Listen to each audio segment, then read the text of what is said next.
all in school. You will find true friends and teachers who cares, and relationship that lives on trust, love and understanding. Come join us here at CSP, and together let us treasure our guidance and develop skills for the glory of God.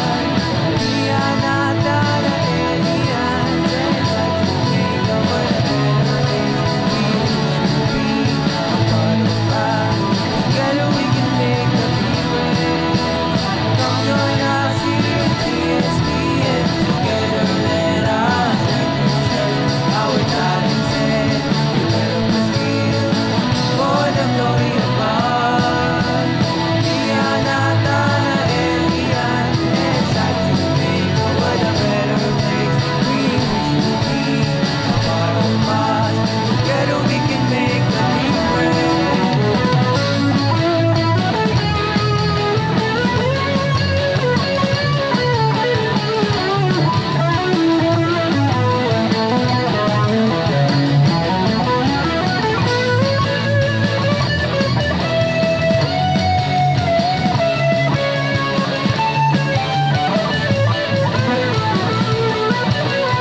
can make the difference. Come join us here at CSP, and together let us learn to share our talents and develop skills for the glory of God. We are not an alien, and try to make the world a better place. We should be a part of God. Together we can make a difference. Come join us here at CSP, and together let us learn our talents and develop skills for the glory of God. We are not an alien, and try to make the world a better place. We should be a part of God. Together we can make a difference. Come join us here at CSP, and together let us learn our talents and develop skills for the glory of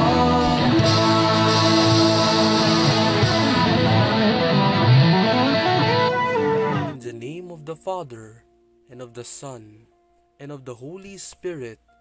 Amen. Heavenly Father, we come before you today, seeking your guidance and blessing. Grant wisdom, strength, and patience to our teachers, host, and technical team. Inspire them to lead and serve with excellence and dedication. Bless our audiences with open minds, kind hearts, and a desire to grow each day. May everything we do through CSBN Portal be done with unity and for the glory of God. Keep us faithful, humble, and joyful in our work. In Jesus' name we pray. Amen. In the name of the Father, and of the Son, and of the Holy Spirit.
the grace, love, mercy, and peace of Christ Jesus be with you and all your loved ones. So welcome again to another episode of the CSBN portal, and on this segment that is entitled Let God's Word Guide Us.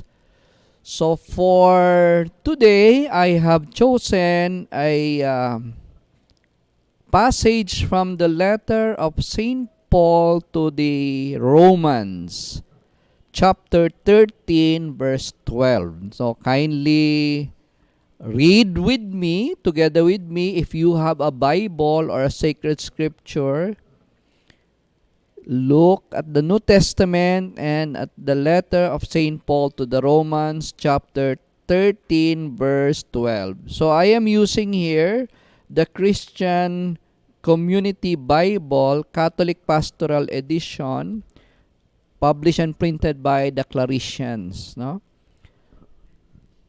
So it says here, let us discard, therefore, everything that belongs to darkness, and let us put on the armor of light. From the letter Paul to the Romans, chapter 13, verse 12. So I will begin first by situating this verse from the celebration of the church. In the Catholic liturgical calendar, we are already ending the current liturgical calendar. And in a few days from now, we'll be entering into a new Catholic liturgical calendar with the first Sunday of Advent. And this reading that I have read to you, or this passage, is taken from the second reading of the first Sunday of Advent. And it talks about putting on the armor of light and discarding everything that belongs to darkness. In one of the instances that I was scrolling the social media, I came across, I think it was a from the Facebook, no, a short video that says that there is no such thing as darkness. Darkness is just the mere absence of light. So kung tatagalogin natin to, walang kadiliman. Scientifically, wala daw concept ng kadiliman. Ang kadiliman is just the kawalan ng liwanag. So, let's go to science, no? Kung ang darkness is the absence of light, saan magaling ang light? Well, ang light daw, ang liwanag, is a energy, electromagnetic radiation siya, kagaya ng radio waves or X-ray, made by photon or photons, no? Itong photon ay the smallest particle or unit of light. So, kung walang photon, ni isang photon, dilim ang meron tayo. So, scientifically, wala nga talagang reality called darkness. It is just the absence of photon or photons, the smallest particle of light, smaller than an atom. So, how do we translate it now? So, everything that belongs to darkness, i-discard dapat natin.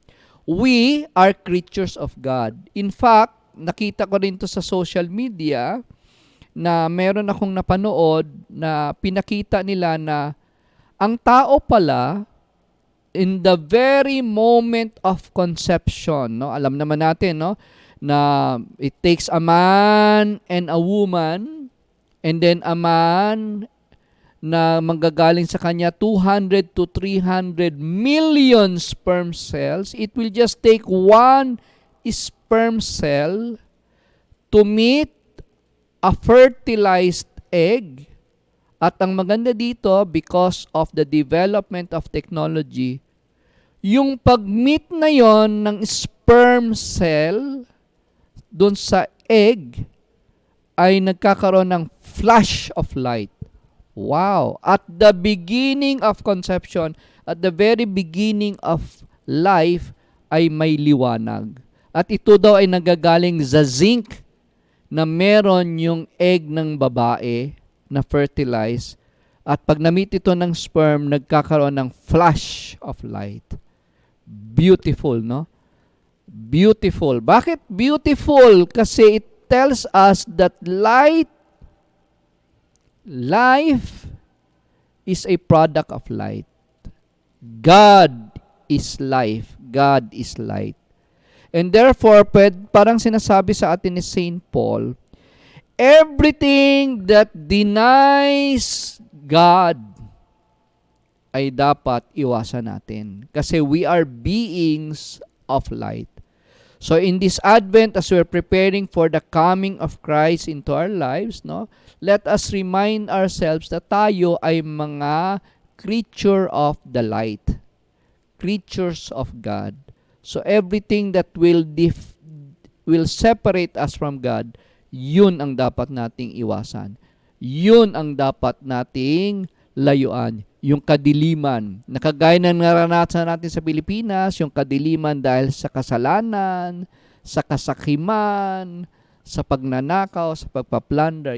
Yan ang mga bagay na kailangan nating iwasan and restore the presence of God in us by being children of the light. Maraming salamat sa pakikinig, lalong-lalo na sa ating mga kalakbay sa Radio Maria Philippines, bringing Christ into your home, and to all our stakeholders sa CSBN. Bye-bye, and let's continue to watch the next segments of the CSBN portal.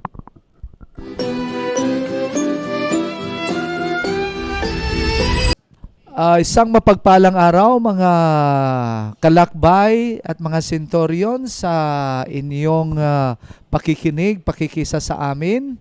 At ngayon po ay we want to thank you, no, as we enter this Advent season, no, preparation, kasi this coming Sunday is first Sunday of Advent na po, no. So I want to share something simple, no. Like many of you, this season often feels busy, reports, mga responsibilities, no? And the many things we juggle every day. And yet, Advent gently reminds us to slow down, no? And make space for Christ, who desires to come into our lives in a new way. Today, I hope our short time together help us breathe, reflect, and remember what truly matters. Advent is not just counting the days to Christmas. It's opening our hearts even just a little more to God's hope, peace, joy, and love. May this discussion help us prepare not just for a celebration, but for an encounter with Christ, who walks with us in our mission to our community and our learners. No?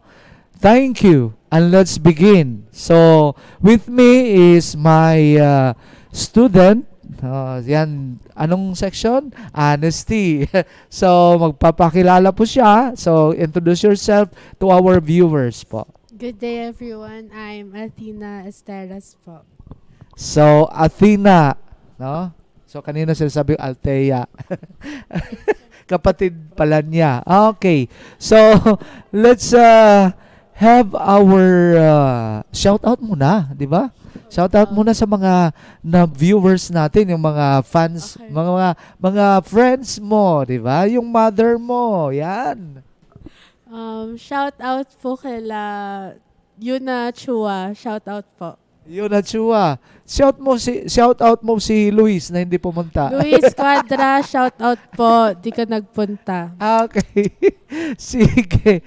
So, siyempre, your advisor, hi to your advisor. Shout out po Sir Owen. Di ako Yan. umattend ng online. Nandito po ako. Yan. Oh, kasi nasa online ka ngayon. Hindi ka umattend pero nasa online ka. Okay, so let's begin. What is our essential question muna para at least later we will read the comments, yung mga opinion nila ng ating mga viewers. What is our ang ating essential question for our topic today? So our essential question po for today is, what is the meaning of Advent and why do Christians prepare it during the season? Okay. What is the meaning of Advent and how do we prepare, no, for this celebration, the season? Kaya nga po napapansin nyo, medyo na po, kumbaga longer na po yung araw tapos nagiging shorter yung night. Yan. Papansin niyo po yan. Alas 5 pa lang parang alas 7 o alas 6, di ba, madilim na po. And that is the sign that we are entering the season of Advent. Pero this season is the last season, kaya nga tapos na yung calendar ng church. The church calendar ends with the solemnity of Christ King of the Universe last Sunday. Yun po yun. So ngayon, tumatawid na tayo doon sa season of Advent. Yan. So, maririnig na natin yung mga smile, yung mga merry songs, 'di ba? Yung mga Christmas songs. Pero let's correct, 'di ba? May nababasa tayo pag may mga malls nakikita rin, Happy Holidays. Wala namang kinalaman yung holiday. Ano ba holiday? It's for us, it's a big celebration because it's Christmas Day. The Christ Mass, di ba? Ibig pong sabihin, the birth of Christ, celebrate natin, hindi po holiday. Di ba? Christ is the reason for this season. Yan. So, sabi pa nga yun, basahin mo. Mayroon na nakikipag-ano sa atin. Basahin na, nakipag-engage. One. From Lance Jacob Rebsing, the Advent come from the Latin word adventus, which means arrival. As Catholic Christians, we prepare for the arrival of the Messiah, which is Emmanuel or Christ Jesus. Okay, Adventus in Latin. The preparation for our Advent, yung paglalakbay po natin. Why do we prepare? Ano pong meron? It is we prepared 4 Sundays before Christmas. Okay, so yung preparation natin for Sundays. Kaya it symbolize also doon sa nakikita natin yung tinatawag na Advent wreath, yung mga 4 candles, different colors, 'di ba? Kasi yun po yung inano natin, prepare for this celebration for the second coming of Christ. Kasi sabi, tapos na yung first coming niya, no, nung 2,000 years ago sa Bethlehem, no, yung pong tinatawag natin yung na tao sa Bethlehem, di pinanganak siya, the nativity, di ba? So ngayon inaantay na lang natin yung pagbabalik niya, the second coming. And that is our mystery, the mystery of our faith. Di ba pag nagsisimba tayo, sinasabi, let us proclaim the mystery of faith. Anong sinasabi natin? Christ has died, Christ is risen, and Christ will come again. So, yung pagbabalik niya, yun ang prepare natin. Since tapos na yung calendar ng simbahan, anong ina-await natin? Nagpre-prepare tayo. The church would instruct us, tell us, encourage us to prepare ourselves, not only for ourselves, but our spiritual preparations. Kaya may mga tinatawag na Advent recollections, yung mga ating pagko-confess, kailangan po yan. At maswerte nga po tayo, we are in a Catholic school, tapos may mga programs tayo na parating, no? Yung Advent recollection, then nag-confession na po tayo. And then yung ating, not only yung spiritual, but yung ating love of neighbor pala. 'Di ba? Yung ating gift giving, yung ating annual gift giving na nire-remind ko sa ating mga viewers na sana magdala na po kayo kasi sort out na po natin, start tayo ng sort out ng ating mga ibibigay ng annual gift giving natin tuwing December 20, no? Nagbibigay tayo sa ngayon, ang cover natin is 3 parishes, no? The San Bartolome Parish, Holy Family Gulud, and then Formay, tapos di sa Parokya ng Pagkabuhay, and then sa Christ King of the Universe. May mga nakaalat tayo doon na mga gift doon deserving yung mga families. Bawat pamilya isa, no? Yan. Yung pamaskong handog. Yung sinasabi ng Quezon City, tayo naman, biyayang kaloob, no, taos pusong handog. Yan, gift giving ng CSBN, no po, ng family. Okay, so basahin pa natin, may mga nagsagot pa ng ating question. Okay, from Mark J. Afaga, it opens up our heart welcoming the birth of Christ. Okay, a welcoming. Kaya nga, we prepare ourselves for, we welcome encounter, no? We welcome. Minsan hindi natin nakikita. Ang pag-welcome natin kay Jesus is dito sa puso po natin, no? Kung nagprepare tayo, at paano ka pong may sasabihin ng mami mo na for how many years, no? Tapos significant yung tao niyong bibisita sa bahay niyo. Anong ginagawa niyo? Sige nga. Wina-welcome po namin sa bahay. Oh, at paano yung mga pag-welcome? Offer po namin ng food. Nagprepare kayo ng Yes, food. po. Tapos anong sa bahay niyo, sa bahay? Anong ginagawa niyo sa bahay? 'Di ba? Naglilinis. Opo, Ano pa, mga preparations. Tas parang excited kayo, 'di ba? Yes. Ayun, yun yung mga physical preparations. Pero ganun din kung mayroon tayong physical preparations pag may dumarating na significant visitor.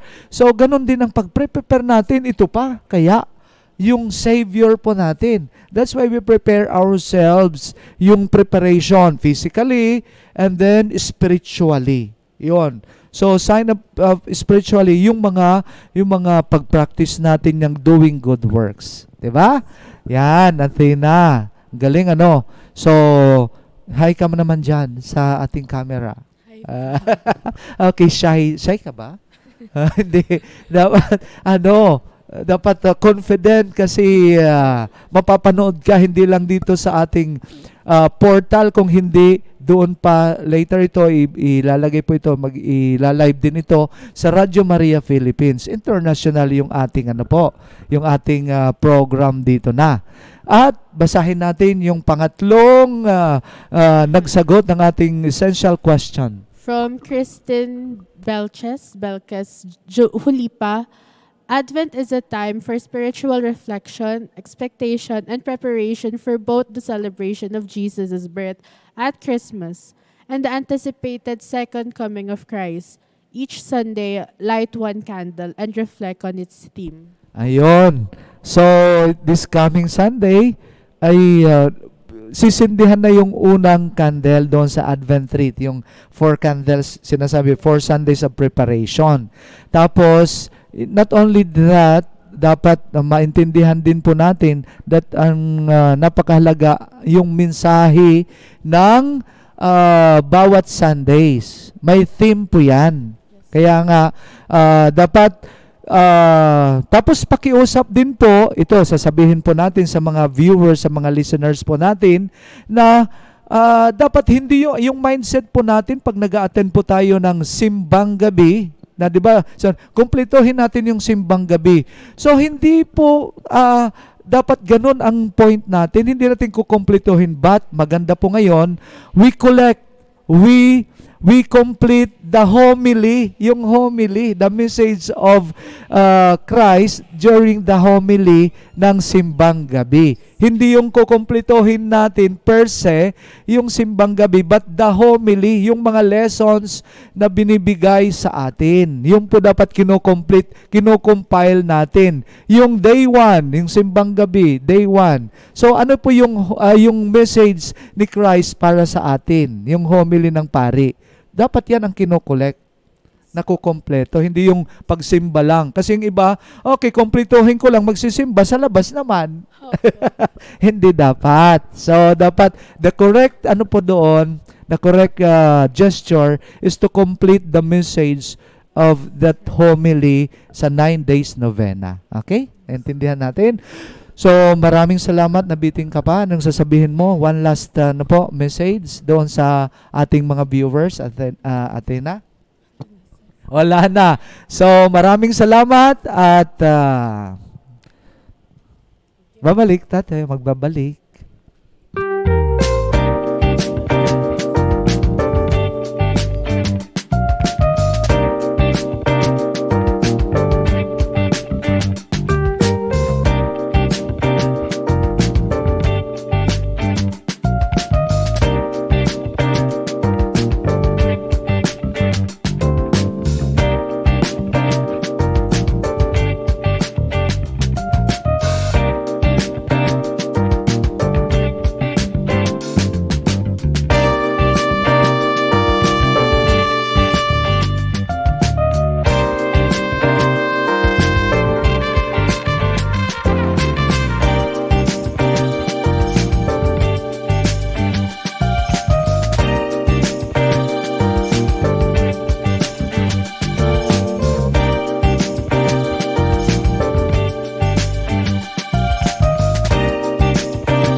Good day, everyone, and we're back on our third segment, Matters That We Need to Ponder. And today, this is our space to reflect on questions that we often overlook but truly matter and shape our lives. And today, our topic is strengthening our English for the future as we rise beyond challenges. And ayan, lagi naman tayong binibisita ng ating mga eksperto sa mga larang na ito. At para sa araw na ito, we invited an expert not only in the English language but also dito daw sa portal. Ayan. So, may mga nakamiss na audience sa kanya. Makikita niyo po siya ulit today. Let's all welcome Ma'am Maria Concepcion de la Cruz, our grade 11 mentor. Good morning, ma'am. Good morning, Ma'am Pat. Nice to see you. Yes, oh, nice to see you. Ayan, magka-faculty po kasi kami. So, lagi naman kami nagkikita. Or hindi rin. Okay. So, ma'am, before we start, do you have anyone who you'd like to greet or So, shout good out? morning, everyone. Shout out lang po kay Sir Henry, Sir Ilia, and Sir MJ, and also yung mga OAT sa basement. Hi! Hello. Ayan, may live fans club dito si Ma'am Maricon eh. Ayan. And also, hello po sa ating mga kalakbay. Salamat sa patuloy na panonood at pagsubaybay sa ating portal. Ayan, so, are we ready, ma'am? Ready? Yes, ready, Parang, ready. boy, Game ka na ba? Kisaki na pala. Oo. Aha, char. Okay. Anyway. Sorry po. Okay, so what do you think makes English difficult for many Filipino learners? And how do you think can we overcome these struggles? Okay, ma'am. So, I believe that what makes English difficult for our Filipino learners is that first, we do not use it at home. Kasi hindi siya yung primary language natin. So we all know that our primary language here is Filipino. And in the other part of the country, we also use dialects. So that's what makes English difficult for the learners. And also, environment plays vital role. So dapat, when we want to use English, we do not just use English inside the classroom. So we also use English in our home and when we are talking with our peers. Second is the pronunciation. So when it comes to pronunciation and sounds, we do not have letter F, what letter? V, V. and TH. So, nagkakaroon tayo ng confusion, lalo na dun sa mga learners natin, especially for the young ones.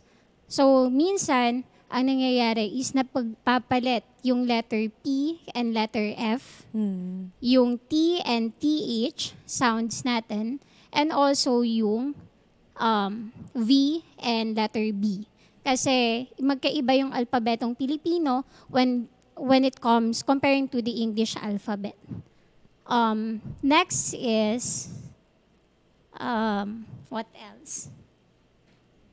Ayun, Ma'am Pat. So you mean to say that it's not natural for Filipino learners yung English language. So exposure is, sabi nyo nga ma'am kanina, yung environment. So you think that exposure will really help our Filipino learners learn the English language? Yes, ma'am. So exposure is very much important when it comes to learning the language. And also, we teachers plays important role as well when it comes to conducting in our classroom setup. So we need to give more interactive classroom discussion and games para yung mga student natin, they need to be involved. So one naging discussion ko din to when it comes to oral communication with grade 11 and 12. So I asked them, ano yung struggle when it comes to speaking in English? So one reason kung bakit nahihirapan or natatakot yung mga bata is that they are afraid to make mistake. So, bakit kaya? So, previously, merong mga nambuli sa kanila. Isa yon, meron mga nagtiti sa kanila pag nagkakamali sila when they speak in English.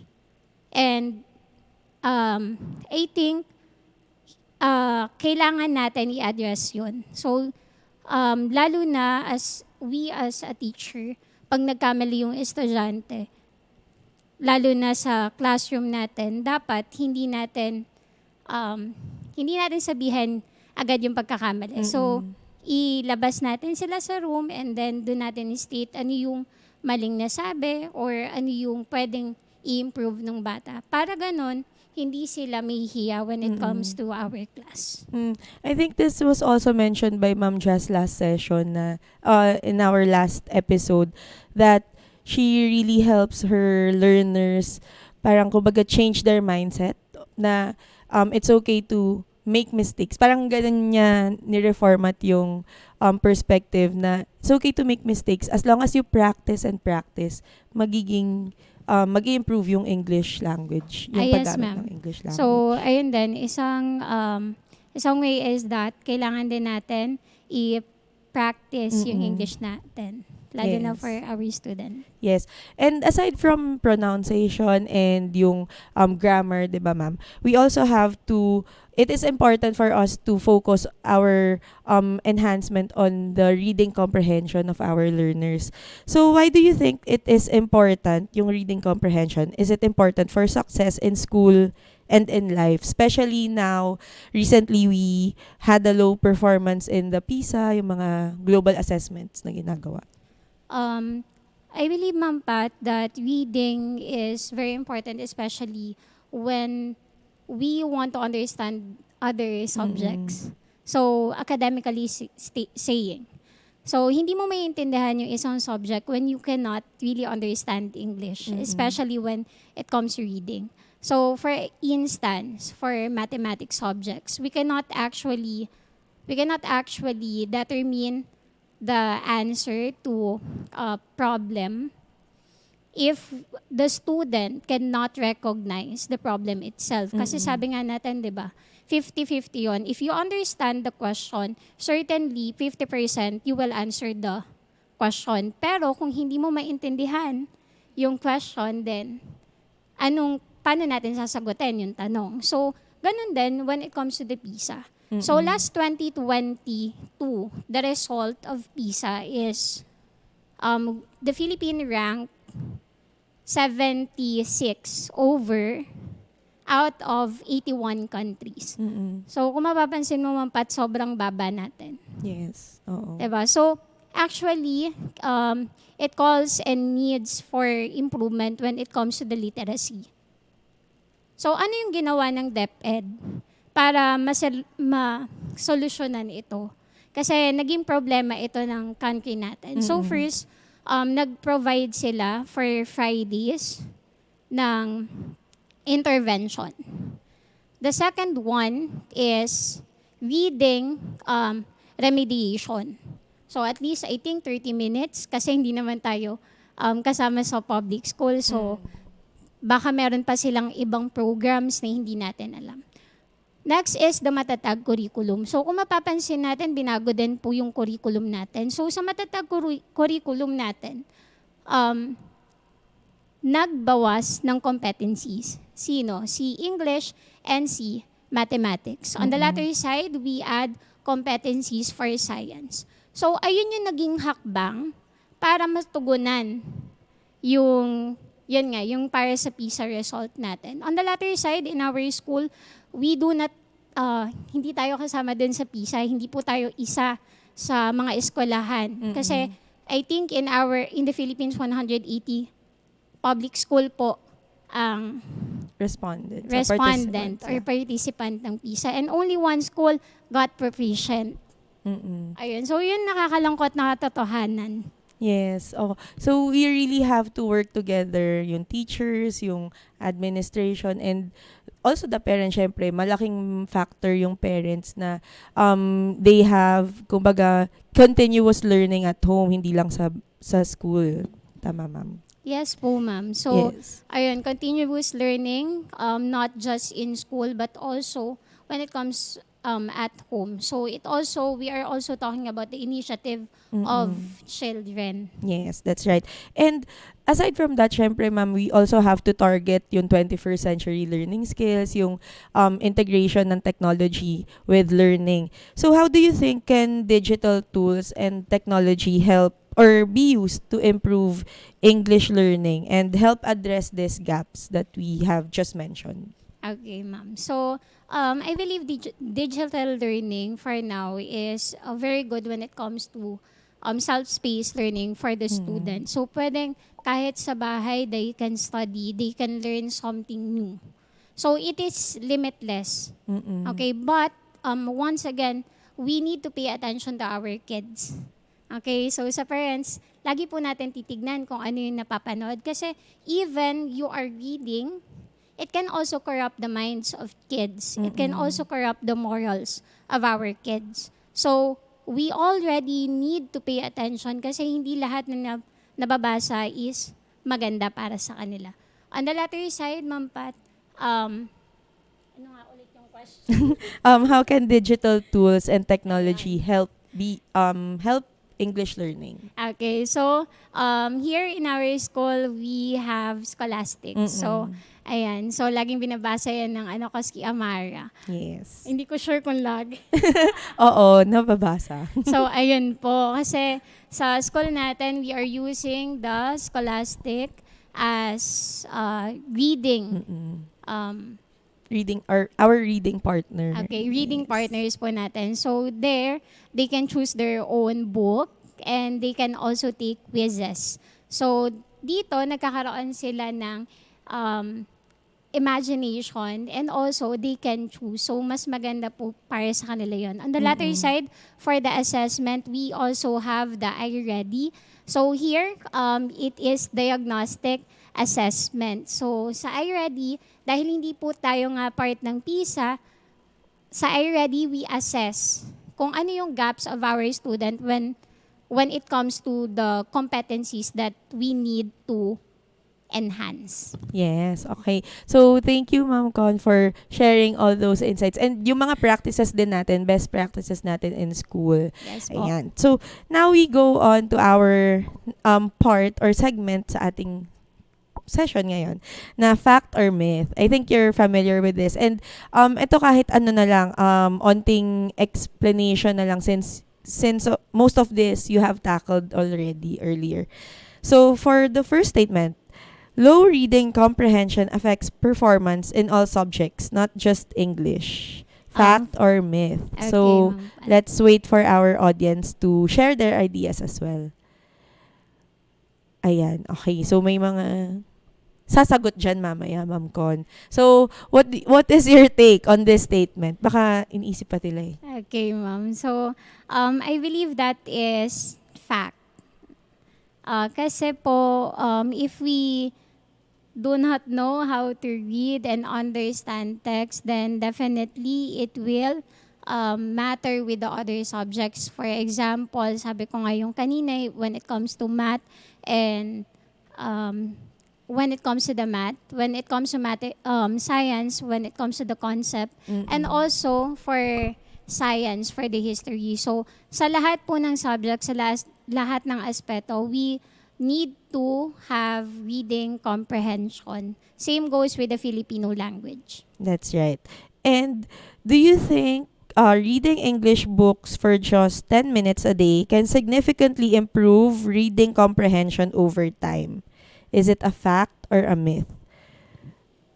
So, 10 minutes a day lang daw ang kailangan to improve ma'am. reading So, comprehension. Sabi ng mga learners natin, fact daw po. So, yes, it is fact. So, kahit 10 minutes lang per day can significantly improve reading comprehension over time. Why? Because we are building the vocabulary skill of our learners. And also, it gives them opportunity to think of a solution to a certain problems. And once again, builds critical thinking skills. Ayan, tumbok mo na, ma'am, yung next statement natin. So, learners who read regularly in English develop stronger critical thinking skills than those who do not. So, is it a fact or a myth? Okay, so for third question, that is also fact. So, when we are reading, the student analyze, the student judge, the student comment, and give their opinion when it comes to the text that they are reading. Not just only text, pwede rin tayo magbasa using the social medias. And by doing that, it gives them the problem and they they offer a solution to it. So I think it is one way to improve critical thinking skills, ma'am. That's right. So, any key takeaways, ma'am, before we end our session? Yung mga sa tingin mo, kailangan matandaan ng learners natin. Okay, so once again, when it comes to English, we need to look at the macro skills, basically reading, listening, speaking, and writing. So these areas needs to be honed in order for us to be fluent, not just only one area. Because when you are reading, you can actually speak better because that builds vocabulary over time. So thank you so much, Thank Ma'am you. Pat. Thank you, Ma'am Con, for sharing all those insights. And we hope to see you next time. Thank you. Goodbye. Goodbye.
Okay naman tayo? Yes Okay po. na, sir. okay na. Nasaan yung face mask mo, Ma'am Pat?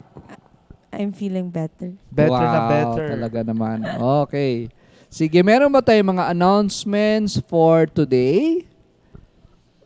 Meron ba? So may mga reminders po for our learners na may nawawalan po ng personal items. Okay. Please. Ano punta naman ang po- item na nawawala ngayon, Ma'am Pat? At- Sapatos naman po.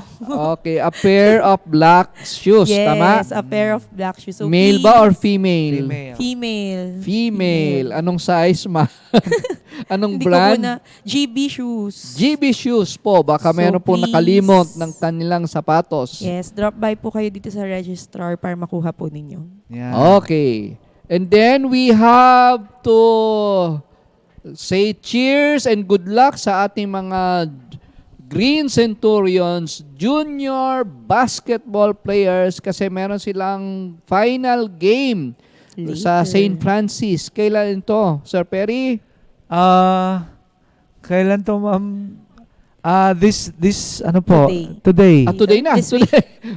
Today, November 25. Anong oras to, ma'am? Alas 26, sorry. November 26 na pala. Wednesday, at what time? Walang binigay, Okay. no? So, anyway po, mamayang hapon siguro to, no? Hindi naman mamayang alas 11 ng gabi to, Ma'am Charlotte, ano? So, most probably, later po, we'll be sending the time for the game and most probably, dito po yan sa CSBN covered court. Kasi nasa finals na po ang ating Green Centurion sa basketball kasi twice to beat. Nung unang game nila sa St. Francis, ay nanalo ang TSBN. Sa second game, nanalo ang St. Francis. So, maghaharap ulit ang ating mga players ng basketball juniors ng St. Francis Xavier Catholic School. If I'm not mistaken, Sir Perry, that's the defending champion of the 19th RCBNES Fraternal Friendly Tournament. Tama? Yes po, Sir Paul. And St. Francis. magpa-final game sila this afternoon. And we congratulate also, Ma'am Pat, sino yung kailangan natin i-congratulate? Ang mga? Badminton personnel. Wow! Both first runner-up Yan. Yan yung ating and midgets. men and women Green Centurion badminton players. Yes. And also yung midget boys and girls, puro sila first runner-up. Yan. Pero may nag-champion, may nakasungkit ng championship. Yes, girl power. Yes, girl power. At ito ay ang Junior Girls Badminton Galing. Green Centurion team. Okay, meron pa ba ang mga announcements?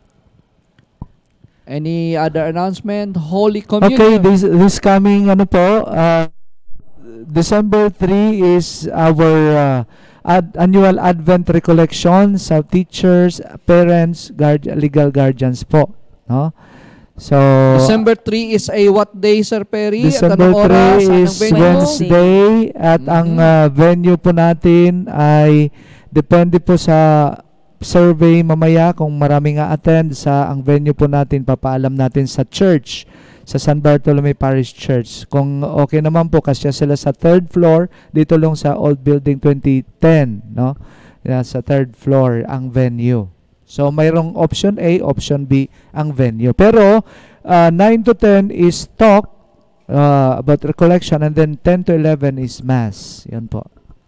Okay. Yan. Tapos first Friday mass at 8 o'clock. So yun po ang abangan po natin, at ang ating sponsors ay mga PCB, SCB, and ECF po ang mass sponsors this coming Friday. Okay, so do we have any other announcements? Tapos yung December 8 is the first reception of the first Holy Communion, mga grade 3 at 8 o'clock sa ating parish. So abangan. And then second Sunday 10 a.m. Mass. At ang sponsor naman ng second Sunday po natin ay ang Kinder to Grade 3 learners and teachers po. Okay, so, and at the same time, we would want to invite those who are willing and are able, those who would want to be part of those who are asking for justice, no? Justice.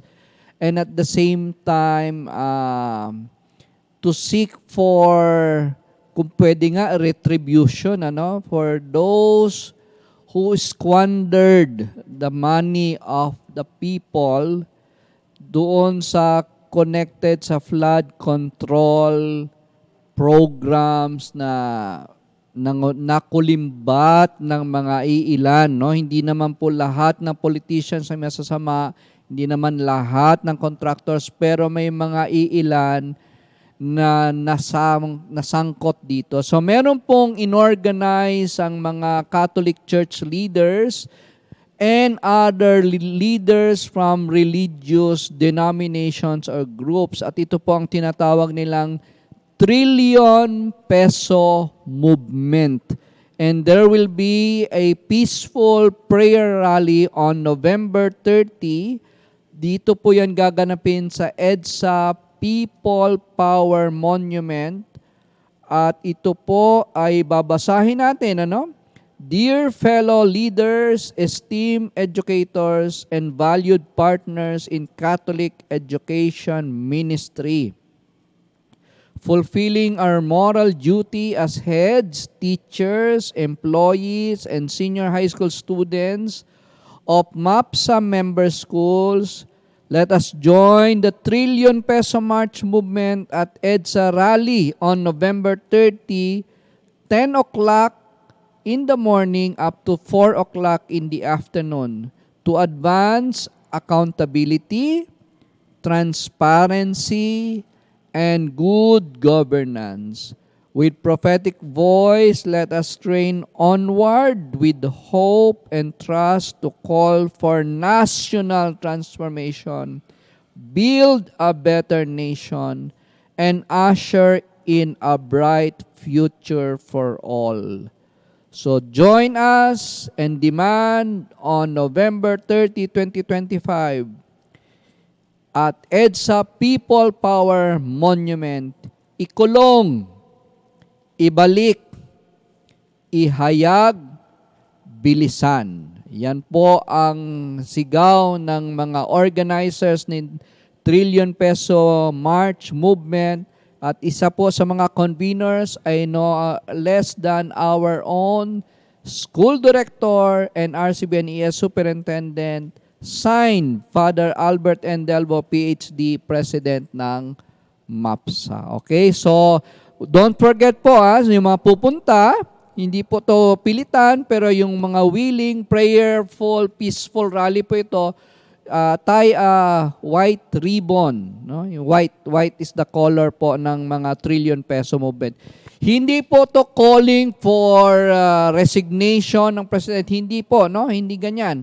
At hindi po itong pampagulo. Ito po ay seeking for justice doon sa mga involved na sana makulong, pero bago sila ikulong, ibalik muna nila ang kanilang kinulimbat kasi pera po ito ng taong bayan at marami na pong naghihirap dahil sa baha at sa kasakiman ng iilan. Hindi naman lahat ng mga iilan. Okay, meron pa tayong announcement, Ma'am Pat?